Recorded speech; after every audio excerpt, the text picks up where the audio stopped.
Usually, when we talk about experiencing something just truly awe-inspiring, like, say, a massive earth-shaking thunderstorm rolling over the horizon, our very first instinct as human beings is to just, you know, stand there in silence. Right. Yeah, you just kind of let the sheer scale of the phenomenon wash over you. Exactly. We let it wash over us. Because it's a visceral reaction to undeniable power. Right.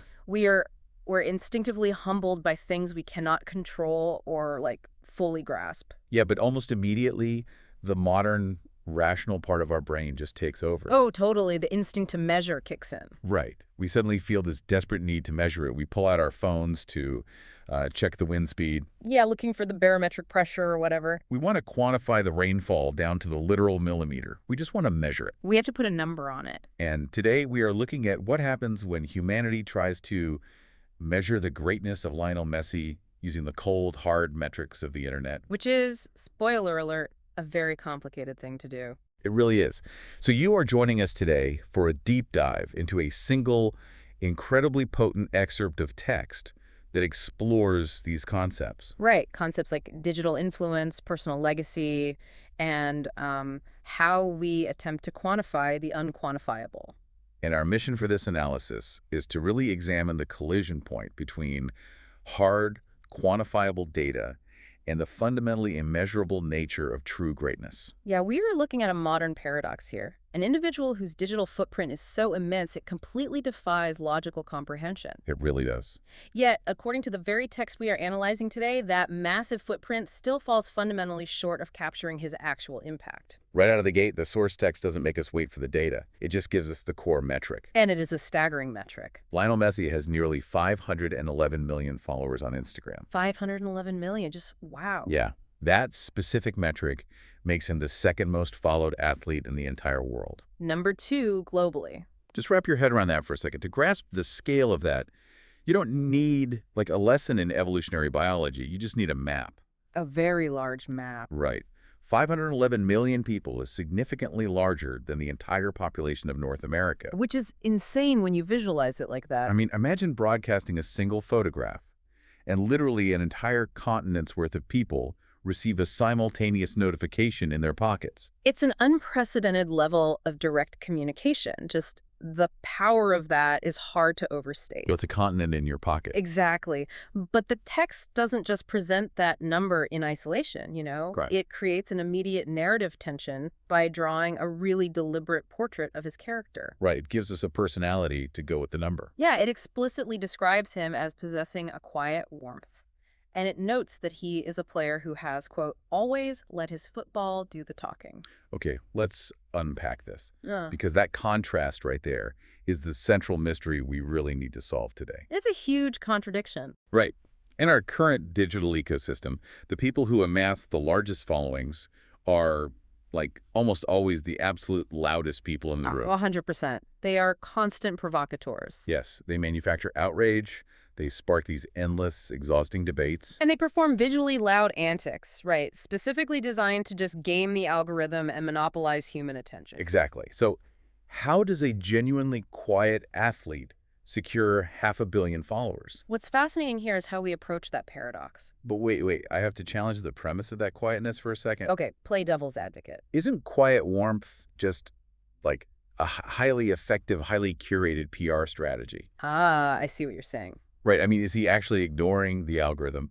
Or is his team simply smart enough to know that in a digital landscape full of constant, exhausting screaming, a sort of manufactured authenticity is what actually sells?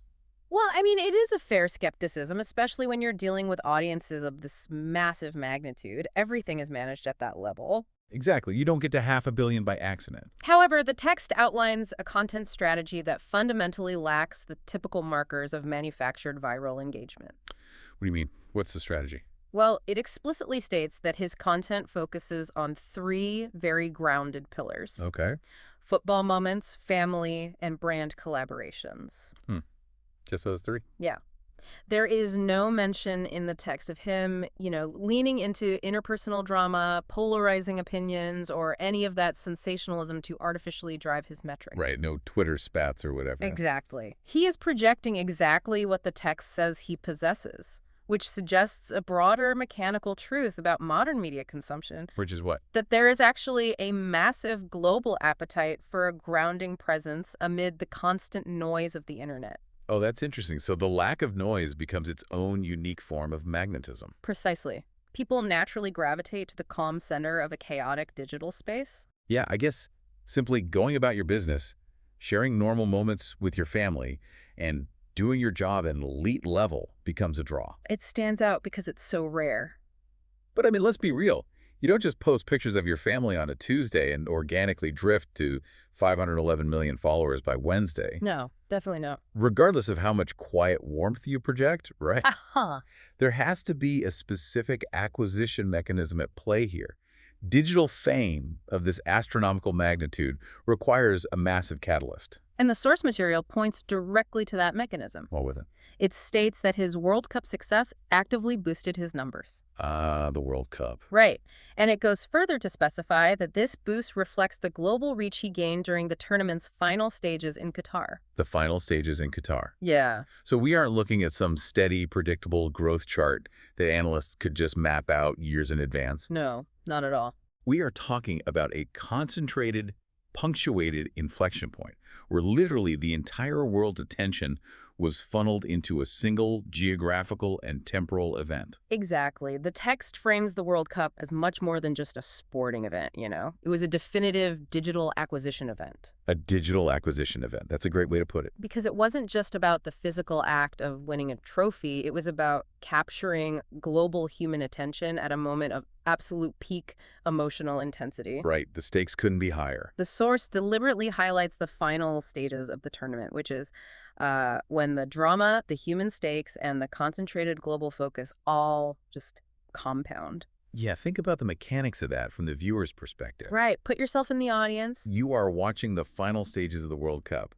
It is a cultural monolith. You witness the undeniable historical weight of the moment happening live. The tension is just insane. And the immediate reflex when that final whistle blows, when that massive communal emotion crests, is to reach for your phone. Yep, instinctively. You want to tether yourself to the source of that profound feeling, right? So you find his profile and you hit follow. That is the exact conversion funnel the tournament provided. It's wild to think about it like a funnel. But it is. It took passive viewers of a physical event, a game played on grass in the Middle East, and permanently converted them into quantifiable digital followers. It crystallized his physical reach in real time. Exactly. It took the ephemeral magic of what he was doing athletically and permanently tendered it to an online metric. Wow. It is a fascinating transfer of human energy from the physical world directly into the digital realm. Yet despite that unprecedented global funnel in Qatar, he still isn't number one. Right. The text is very clear on that. The text is incredibly clear on this point, yeah. He comes in second on this list. Yeah. He is the second most followed athlete in the world. The source establishes his monumental digital footprint, but then firmly and deliberately places it within a strict hierarchy where he is ultimately the runner-up. Here's where it gets really interesting. This creates a really strange cognitive dissonance for me. How so? Well, I was trying to map this dynamic onto another industry just to understand how it feels. Okay, lay it on me. Imagine an actor who is universally acknowledged by working critics, legendary directors, and like their own peers as the absolute transcendent talent of their generation. Like a generational genius kind of actor. Right. They give masterful performances that redefine the craft of acting itself. Okay. But every single time their new movie comes out, it comes in second at the global box office. Ah, I see. Usually losing to some loud, heavily marketed CGI action blockbuster. Right, something super flashy. The actor is undeniably the best at the craft, but the raw financial numbers dictate that they are permanently number two. That's a great analogy. It forces us to ask the exact question this source is hinting at. Does a ranking, even one dealing with hundreds of millions of human beings, actually reflect total impact? And if we connect this to the bigger picture, the source actually answers that question by introducing a profound philosophical pivot to conclude its thought. Oh, tell me about that pivot. It openly acknowledges the ranking, stating as a matter of fact that he comes in second, but then counters that cold fact with a really poetic assertion. What does it say? It states, quote, "There are those who would argue that no number can ever fully measure what he means to the game." What he means to the game. Yeah. Man, Yeah. that phrase completely rejects the premise of the ranking itself. It Entirely. is wonderfully unquantifiable. It perfectly isolates the tension between qualitative legacy and quantifiable data. Right. We have this hard metric, 511 million followers. We have this rigid ranking, Number 2. the map, essentially. Exactly. The source is warning us not to confuse the map with the territory. The map is the Instagram followers and the ranking list. And the territory. The territory, the actual landscape of reality, is his deep, enduring meaning to the sport of football. And, I mean, sports are entirely built on numbers. That's the ironic part, right? Yeah. Goals, assists, trophies won, points accumulated. It is arguably the most quantifiable, data-driven domain on Earth. Absolutely. The scoreboard is supposed to be the ultimate, objective arbiter of truth. The numbers don't lie, as they say. Right. So for the text to argue that no number can measure his meaning implies that his impact actually transcends the very rules of the domain he operates within. Which is incredibly profound. His legacy isn't merely about the rote statistical accumulation of athletic success. It's bigger than that. It is about an aesthetic, cultural, or even emotional resonance that simply cannot be captured on a stat sheet or, a follower count. And that emotional resonance ties directly back to the content strategy we analyzed earlier. Oh, with the 3 pillars. Exactly. Yeah. The text specifically highlighted his focus on family and football moments. Right, the quiet warmth. Yeah. The millions of followers who flocked to his profile after the final stages in Qatar weren't subscribing to a walking stat sheet. No, they wanted the human element. They were following a compelling human narrative that had just reached its emotional climax. Perfectly said. If we reduce someone of that stature to a simple ranking, we entirely flatten that narrative. We lose the whole picture. We strip away the nuance of the quiet warmth, we ignore the beauty of letting his football do the talking, and we are just left with a cold, contextless integer. Number 2. Which honestly brings up a fascinating contradiction in the text itself. What's that? Well, if the follower count is ultimately a pale, incomplete shadow of his actual impact, Yeah. why does the author even bother to establish the 511 million metric and a second-place ranking, only to tear down the importance of those numbers in the very next sentence? Because the number is the dominant language of our current era. That's exactly it. Right. The author has to speak that language to establish scale. You have to intellectually understand the massive magnitude of 500 million people to truly appreciate the profundity of the statement that the metric still isn't enough. They use the towering mountain of data as a rhetorical device. Exactly. They are pointing to 500 million people and arguing that his true legacy is still vastly larger than that mountain. It's mind-blowing. And it exposes how inherently bizarre our modern media consumption is. We are pretty weird about it. We are. We scroll endlessly, relying on follower counts as this lazy proxy to determine who matters, who is influential, and who isn't. We use the metric as a cheap proxy for meaning. All the time. We see someone online with 10 million followers and assume importance. We see 511 million and assume absolute dominance. But the source provides a vital reality check. Right. His legacy was built by his actions on the physical pitch, not by his volume on the internet. He dominates the digital landscape by essentially ignoring its demands for hypervocal, attention-seeking behavior. He just plays the game. The followers are simply the digital echo of his physical excellence. A digital echo. I like that. And an echo, no matter how loud or how far it reverberates, can never fully capture the complex reality of the original voice. So what does this all mean? We have traced a really fascinating mechanical and philosophical line today. We covered a lot of ground. We did. We started with the staggering fact. Yeah. 511 million Instagram followers, officially rendering him the second most followed athlete globally. A continent in a pocket. Right. We explored how a figure defined by family content and a quiet warmth utilized the massive emotional funnel of the World Cup in Qatar to acquire a continent-sized digital following. The ultimate catalyst. Yet, despite all of that overwhelming data, he ultimately transcends his rigid ranking because, as the text argues, his true value to the game entirely escapes measurement. It can't be boxed in. For you listening right now, I think this serves as a really necessary calibration for our own daily media consumption. Oh, for sure. We need it. We live in a world obsessed with rankings. Who has the most streams, the most likes, the highest box office growth? It's exhausting. But if 500 million followers cannot fully capture the true impact of one person's life and work.